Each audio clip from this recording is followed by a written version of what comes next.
Hey guys, hey, how are you? This is Evadne.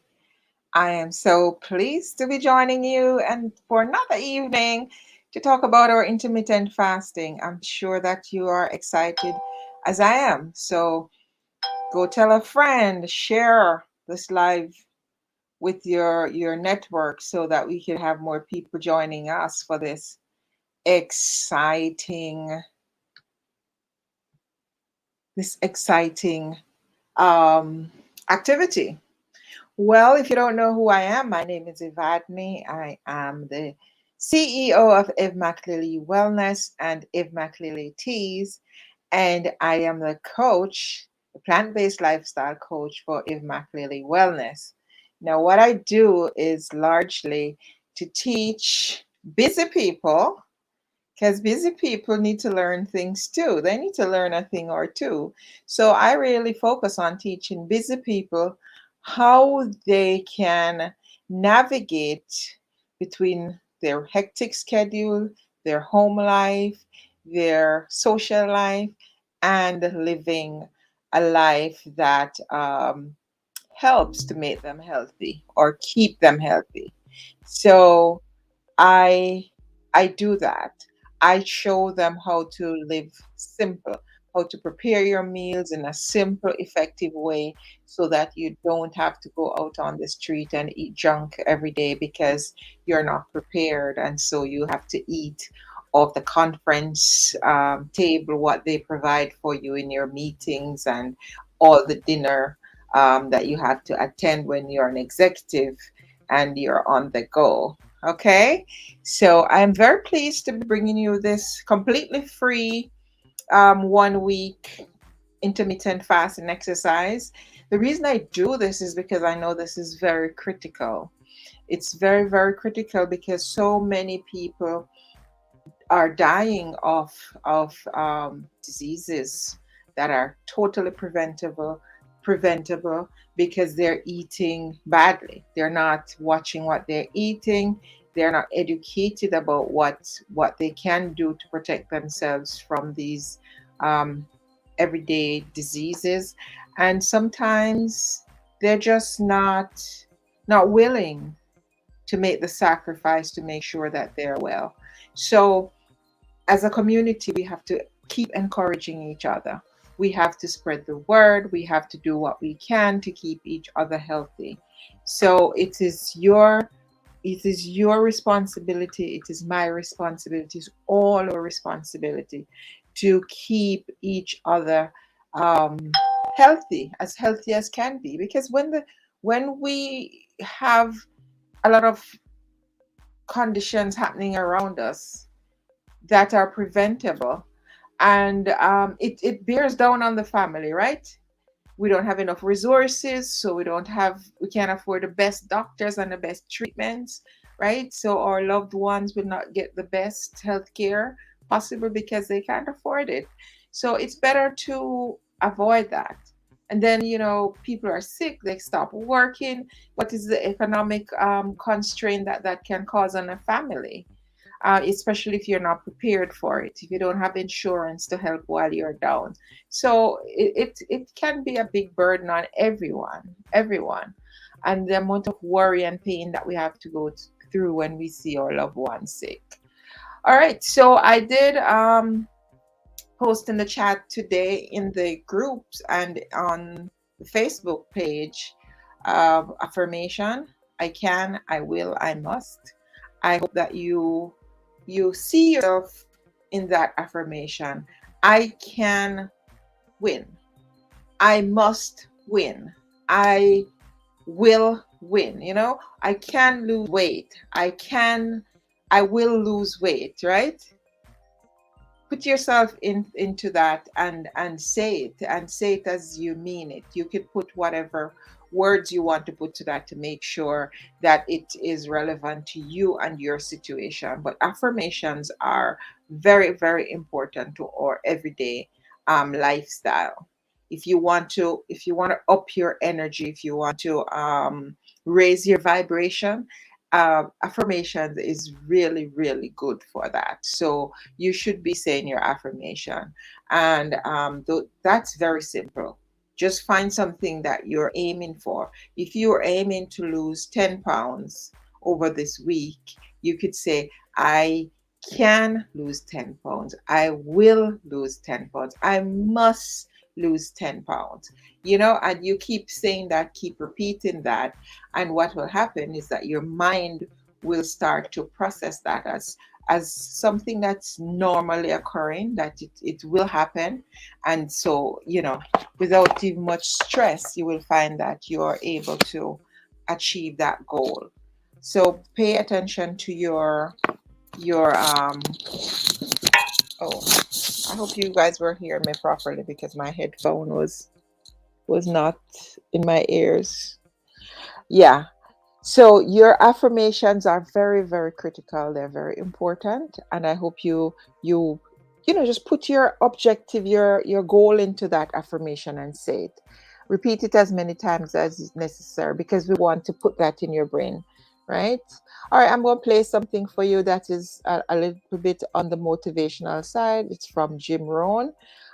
Keep working on yourself, right? So I'm going to play part of that, and then I'm going to talk a bit, and then I'm going to play another thing that has to do with intermittent fasting. So stay with me as we go through these different processes. I'm trying to make this as interesting as possible so you get the most out of it, right? So here's Jim Rohn. Ourselves on this spinning planet.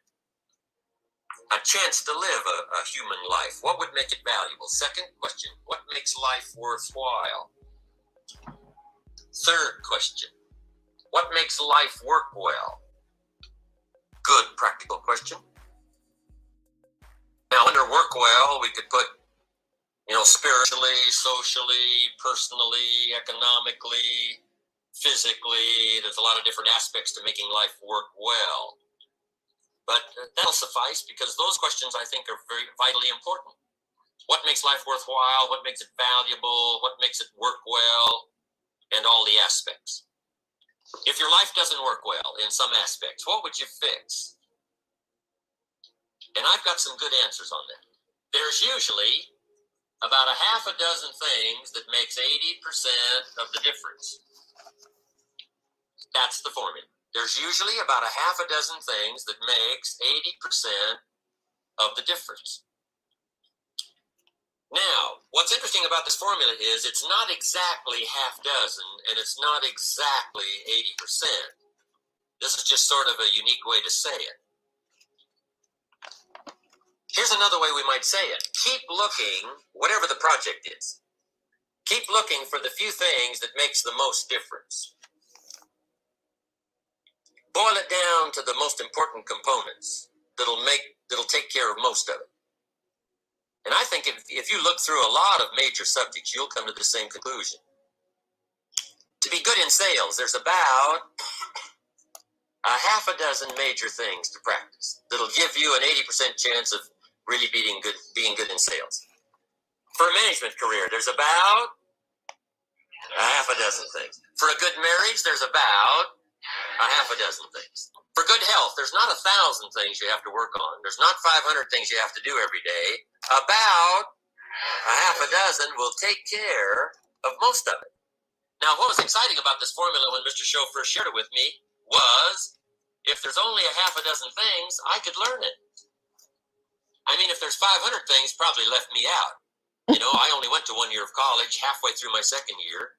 So if it's going to take a lot of education, it's probably going to leave me out. But when he said, no, there's about a half a dozen things that'll take care of most of it, whatever the project is. I said, then if it's a half a dozen, I can learn it. So here's what I found out. Life change really is very simple. It's really very easy. For financial independence, there's about half a dozen things. No one, especially in this country, needs to go without financial independence because it's not that difficult to master. There's not 1,000 things to learn. You don't have to go through all of the technology over a lifetime. Just a few things, major things that'll take care of most of it, and you've got it made. And in both. Are you getting what he's saying? There's not 1,000 things that you need to do to change things. Usually it's just a few things, maybe half a dozen things. It could be less, right? And so we're talking about changing our habits, changing how we eat, changing our health situation. And in many cases, it's not a thousand things that you need to change, it's just a few things. It might be as few as half a dozen or even less. In this case, I am talking about changing the way you eat. That's one. So changing what you eat, how you eat it, when you eat it, right? And that would make a significant change to your lifestyle if you would just practice what you eat, changing it, making it the best, most healthy foods, right? How you eat it, right? Are you overeating? Are you eating just to survive? Are you just indulging in whatever you can find to eat? Also, are you eating the best foods possible? Right? I know that it's not easy to afford certain kinds of food like organic food, but when you can afford it, do you buy it? Do you make sure you get fresh foods and not live on stale things and things from cans, right? All of these are factors. Are you eating a lot of processed foods? Are you lazy to cook, so you're always eating from the street? You're always going out to buy foods. And most times you are eating foods that are not even prepared with great standards. They're just there's a lot of grease in it, there's a lot of unhealthy things in it, a lot of seasonings that you don't need. All of these things go together, right? If you would see some of the things they put in some of the restaurant foods that we buy sometimes, you'd be amazed. You would be amazed how much salt, how much sugar. That fried dumpling that you like so much, there's butter in it. Sometimes there's milk in it. There is a whole bunch of stuff that you sugar in it, right? And you don't even think about it. All you do, you buy it and you eat it, and you said, you feel so good eating it. And you have no idea you might be diabetic and eating that thing which already has a lot of starch, and then you add in sugar on top of that, and all of the butter and everything else, and then it's fried. So the quality of the things you eat, it does matter. It matters what you eat. Okay? So we have to continue to pay attention to those things. We have to. Changing your lifestyle, changing your diet might not be six things that you need to work on to change. It might be just a few things, but you have to be willing to make the change.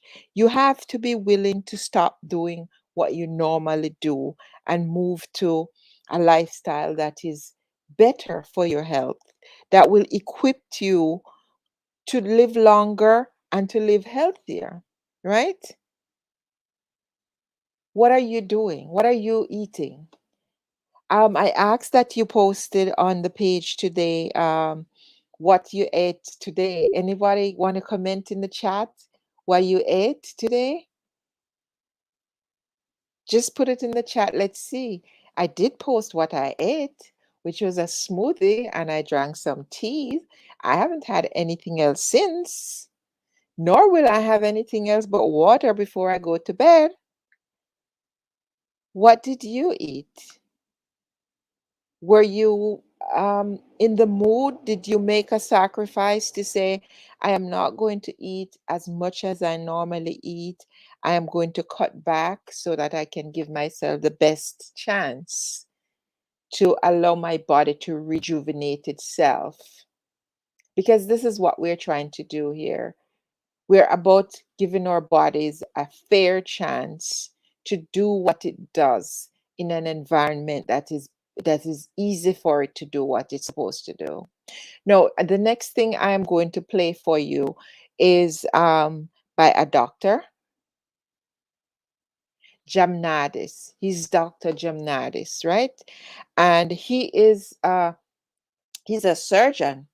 So I like to play things that doctors say, right? Because all of us believe in doctors. They run our lives. So I like to rely on some of the information that comes from them. Not all the information, I'm not going to fool you. I don't rely on all the information from doctors. I pick and choose, because doctors really are equipped to give you medicine. They're equipped to give you medication to fix every problem. But I notice that more and more of them are moving away from that, and some of them are turning to natural treatments. So this doctor, he will talk about himself, and you will learn about his practice. And most importantly, you're going to learn a lot about intermittent fasting from him. So stay with us, right? I'm not going to play the whole thing. I'm going to play um, enough to give you a good sense of what he's talking about. And I'll keep playing parts of it throughout the week. All right. Today's talk is very controversial, okay? You're not going to get a cardiologist talking about not eating and So fasting. he's a cardiologist. So this is not unusual, but this is breaking ground. Because we're always looking for new ways to treat old diseases. Treating diseases or illness, nature has to have built something in there. People got better. People got ill, people got better. Some people, of course, died. But there must be mechanisms built into the body that make you better. And what I'm trying to do here is to tap into nature to see if there's anything in fasting. First, I heard about it going through medical school. I said, fasting can't work. Fasting obviously does nothing. People didn't eat because they didn't have food. They fasted because the priest told them not to fast. They were fasting because they had 7 children and food for only 5. But the more I studied it and looking at the biochemistry, being a scientist, I got to substantiate a lot of the things that I say. And if I'm going to look at the mechanisms, I can't just come up with them. I got to look at the biochemistry behind it. So what I've done here is I've made a summary, pretty much. And I have no slides today because I was in surgery right until late afternoon. I never got a chance to finish off my slides. But I promise you all that just like the last 2 ones, this is being recorded and we'll put the slides in later on, maybe in the next week, and then we'll put it up as a proper slide presentation with the lecture in the background. So it'll be just like the previous ones. I hope you all enjoyed the previous 2 that are already on YouTube. Yeah? Thank you. So with fasting, if we look back in history, we've been fasting all along. And Socrates was asked why he fasted. And he fasted for mental clarity. So do you get mental clarity when you fast? Well, he certainly did. And yet the prevailing wisdom is that when you fast, I'm going to get sleepy, I'm going to get tired, I need energy. And there's energy bars, there's those little drinks, energy. Okay, so the first thing he talk about here as a benefit of fasting is mental clarity. I don't know how many of you knew that if you fast, your body really improves in a lot of area, and one of the areas is mental clarity, right? And he is endorsing that as a doctor, that you get mental clarity when you fast. All right. Energy drinks. And when you drink that, you're supposed to get energy. And it's not true. When you go and take a candy or an energy bar, you suddenly feel great. That's because you're a junkie. You just got your high. You just took a shot that boosted your brain's dopamine levels, and you went to the reward center, and that's why you felt better, because you are a sugar junkie. That's why you felt good. Because biochemically, there's no parameter that is measured in that patient to say that, yep, he's lacking energy, and now he took the shot, whatever it was, whether it's those energy shots or an energy bar, and now he feels great. So something's changed. None. This has been shown in animals, in human beings. Clearly, there's no biochemical change going on, none whatsoever. It's all in here. It's mental. So what happens is that when you're a sugar junkie, whenever you eat sugar or simple carbohydrates and you get that high, it goes to the dopamine center in the brain, produces all that dopamine, it's the reward center, and you get addicted to it. And then you need it, and then you feel better when you take it. So when you are fasting also, and you're feeling tired and fatigued, and there are reasons for that. But taking another shot of sugar or taking another candy is not the solution. It's nothing to do with that. It's the reward center. And eventually, after a few days, you will come out of that habit. Just like you take an alcoholic and stick him in a room and he can't drink anymore, after a few days, he won't crave anymore. It's your craving. It's your craving. So one thing is a biochemical craving. The second thing is your Pavlovian reflexes, where it's 12 o'clock, you got to go down to the doctor's lounge and you got to eat. Are you hungry? No, I'm not hungry, but I got to eat. It's time to eat. It's evening. I have to eat. I'm not hungry, but... So this is interesting. I like him talking about this. So there are some people, maybe because of our upbringing, usually, you have to eat because it's time, so you have to eat. You're not hungry, right? In some cases, you just had a snack or something, but because it's a certain time, you think you have to eat, and if you don't eat, you're gonna get a headache, you're gonna fall over, all sort of things is gonna happen to you if you don't eat. You're gonna get gas, you're gonna do all sort of things, and this is what sometimes keep people eating, right? It's like some people believe that you wake up in the morning, you must drink tea or you must drink coffee. Outside of those who are addicted, um, it's not true. You don't have to. You don't have to. It's just the way you condition your mind to think that you have to eat and you have to eat at a particular time and you cannot miss a meal for the day. Have you ever noticed that sometimes if you're in a strenuous situation, you're working too hard and you cannot stop to eat, that you totally miss that meal and nothing happens to you, right? It means that you don't really need it. We eat 3 and 4 times per day because we want to. Because somebody told us that we have to, that your body needs all of that food. You don't. You really don't need so much food. You're not going to starve if you miss 1 or 2 meals for the day. You will not starve, right? So let's continue to listen. But I have to eat.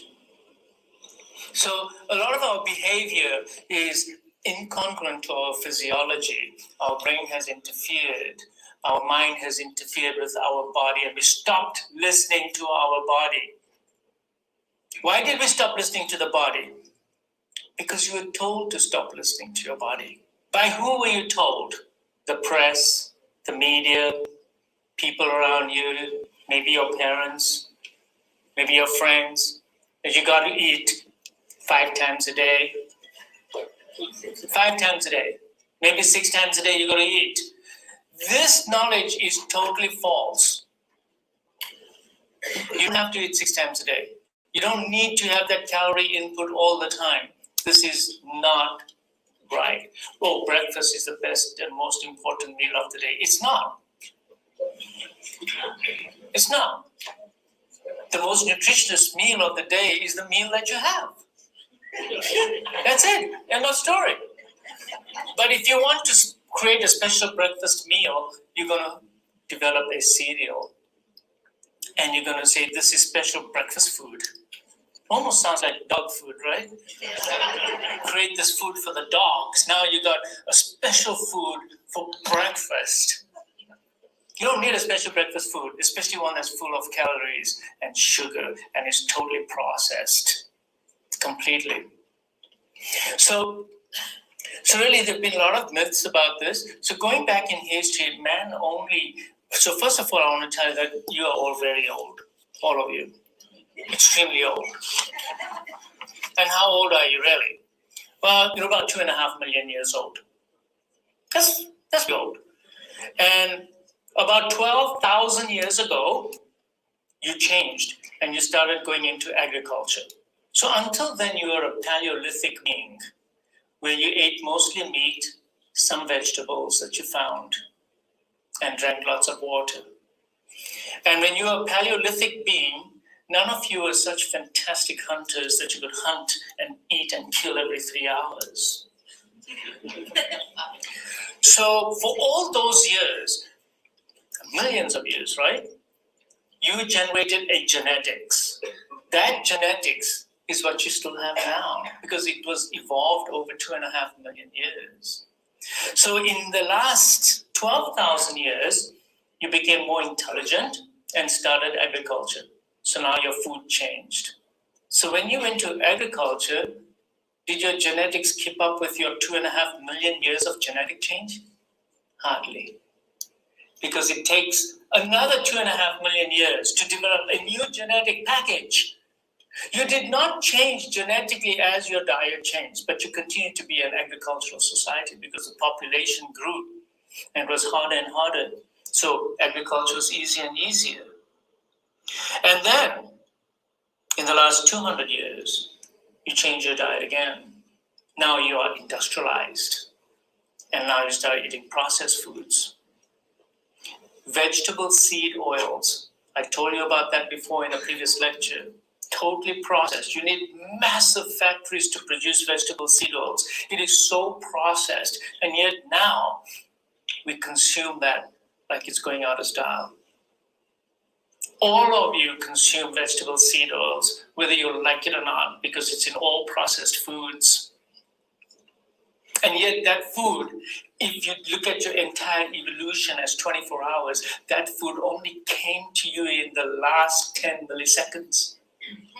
How do you expect your body to respond genetically and hormonally to that food that you only just introduced to your genetics? So before you put anything new in your mouth, you got to decide that is this in keeping with my genetics? So really, this is very thought-provoking. Even agricultural products is very thought-provoking. Agricultural products are fine, but what did we do with them? In the year 1880, we invented the steel mill and we made the flour. And when we made flour, we changed the glycemic index of the food completely. Completely. And that was a study that I talked to you all about before also. So we've changed as we've moved along. So our diets have completely changed. The Paleolithic being ate maybe once a day. And he ate during the daytime, by the way. Because if he tried to eat at nighttime with the carcasses outside, the hyenas or some other animal will want to share that with you. Probably make you their meal as well. So at nighttime, you have to crawl into your into your cave. So I think what he's trying to say is to say, don't come out to drink water either. Before, But no, we take the bottled water. as human beings, we used to eat once per day, right? And that served Our us. body is made to fast and is made to feast. And I will convince you tonight that you should be fasting and feasting as well. Because if there was no food around, and if your sugar just went down, your energy level went down, you'll be dead in 24 hours because you go into your cave and you're just crawling and you're just going to get terrible because nature doesn't give you any way to come back. Or there's been no food for 24 hours. I'm just going to crawl here. I have no energy. I have no nothing. I'm just going to crawl and die. But no, that does not happen to you. Fasting doesn't kill people. And in fact, I asked you to fast all the time when I asked you to come for a stress test. Well, you don't come on the stress test and die. We are used to fasting, and we do it. And when you're sick, you fast, don't you? When you have the flu, you don't eat. When your pets are sick, they don't eat. You don't see your dog running and eating his food when he's sick. He stays in the corner and he does not eat. There's a wisdom in that, and that wisdom is the physiology. Because the physiology of the body is saying that, eating is dangerous. Eating takes up a lot of energy. Eating takes up, if you put in about 100 calories of food into your body, it takes about 60 to 70 calories of your body to digest that food, and then you get a little excess. So eating is an energy-consuming activity. But most of us don't think of it like that. You just think that all that eating is going to go right in and do me all that good. A lot of energy that goes into it. Eating is dangerous. It's true. I don't know if you people Eating is dangerous. consider eating something that takes So, up a lot of energy, but it once in a does. while, when you don't eat, nature has put into you a biochemistry. So let's just dive right into that biochemistry a little bit. So the first thing that's going to happen is that you stop eating. In the first 12 hours, your body's going to say, no food coming out. It's going to wipe up all the glycogen that is in your liver and in your muscles. That's a normal process. It's going to use glycogen. So your sugar level or your glucose level will be maintained. What about protein? You got plenty of protein in your body. What about vitamins? You got at least a month's worth of vitamins in your body. What about energy? How much fat do I have? Do you know that I have enough fat in my body to last me at least 40 days? So I have plenty of energy in me. I have about Enough fat to 50,000 last calories 40 stored days inside in me, your which body. can be Amazing. used, but I need to unlock those calories in the form of fat. So you eat, you store in the form of fat, and that fat should be utilized now. So for the first 12 hours, I'm not going to use the fat. I'm going to use up my glycogen stores. How am I going to feel? I'm going to feel okay, unless I'm a junkie. Then I'm going to want to eat, that's junkiness. Because your sugar will never drop. I'm going to say that again. Your sugar will never drop. You can fast for 7 days. Your blood sugar will come down, but you will not become hypoglycemic and have an attack. Unless you're on insulin or you're taking diabetes medications. So how does the body keep the sugar up? Well, I told you that in the first 12 hours, you get glycogen. After 12 hours, what happens? You get gluconeogenesis. That means new glucose is being made, gluconeogenesis. Where does that glucose come from that comes into the bloodstream? Where does it come from? Comes from protein. But it's not the protein in the muscles. Protein is always being turned over in your body. But this time, the protein that's normally going to turn over turns into glucose. So your glucose level is maintained for another 12 hours or so. During this next 12 hours, there's a small increase in ketosis. So let me explain ketosis to you. Where does that come from? So what happens is that the body senses that you have very little food coming in. And I'm going to explain to you how that happens. How does the body know that there's no food? It's not just the sugar. I'm going to explain this to you. It's not sugar. So what happens is that now the fats in your body say, okay, we are here, utilize us. The only way fat can come into utilization is the insulin levels must drop. So the insulin levels are now low because you're not eating. When your insulin level is high, you store energy. When your insulin levels are low, you pull energy out of the fats. So now through the hormonal action of, hormone-sensitive lipase and the action of LPL, what happens? The fat stores open up because your insulin level is low. So the fats start being devoured. The fat gets converted to triglycerides and fatty acids. The fatty acids flood the bloodstream. You can't utilize fatty acids, so they go to your liver. And in the liver, your fatty acids get converted to ketones. There's two ketones, beta-hydroxybutyric acid and acetoacetic acid. These two ketones now go up. Ketones can be utilized by the body. And this is the great breakthrough that I want to tell you, that ketones can be utilized by every cell of your body, including your brain. You are told that the brain is an obligate glucose utilizer, can only utilize glucose. It's absolutely wrong. There was a study done in Britain where what they did is that they brought the blood sugar down to 30, but they pumped the patient full of ketones. And they were all sitting and talking and having fun and not a sweat. The only one that was sweating was the doctors. The blood sugar, you should be having convulsions. The brain can utilize ketones. After a 7-day fast, 70%, up to 70% of the energy utilization of the brain is through ketones. And the brain likes it. And there's even studies to show that when the brain utilizes the ketones, it actually is a cleaner burn. It burns more cleanly. So what happens is there's a slow increase in the ketones, which actually starts around 18 hours and gradually goes up, up, up, up, up, up.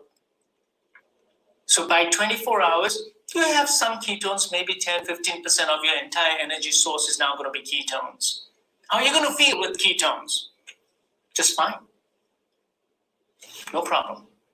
You feel okay. Because ketones are giving you all the energy that you need.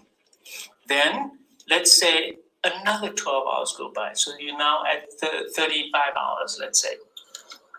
Now the All right, so we'll stop here on ketones, right? I will try to find some more information that's simpler so we can understand how ketones help our bodies, how they work, because this is a source of energy that we tap into when we fast, right? Anybody got that so far? You can put your comment in the chat. Welcome to the Facebook user who said hi. I don't see any name. So we need to learn more about ketones because obviously ketone is a key component of what gives us energy when we fast. Because we did mention before that when you fast, you get clarity, you get more energy, your body starts rejuvenating itself, the cells start rebuilding, and all of these fancy things happening. So this doctor was explaining how some of these things come about, and ketone is obviously something that is very, very important to that process. I will try to post some things tomorrow about ketones, and so that we can break it down a little bit so that we can all understand what happens here and what are ketones. All right. I hope that you found his lecture helpful. I do from listening to him, but then I listen to it over and over. So you may not understand all that you hear just at once. So it might be important to listen to the recordings, over and over so you can get more out of it. All right. I hope the quality was good enough that you guys were hearing the recording. And if not, let me know so I can improve on the sound because I certainly can do more to get better sound. Right?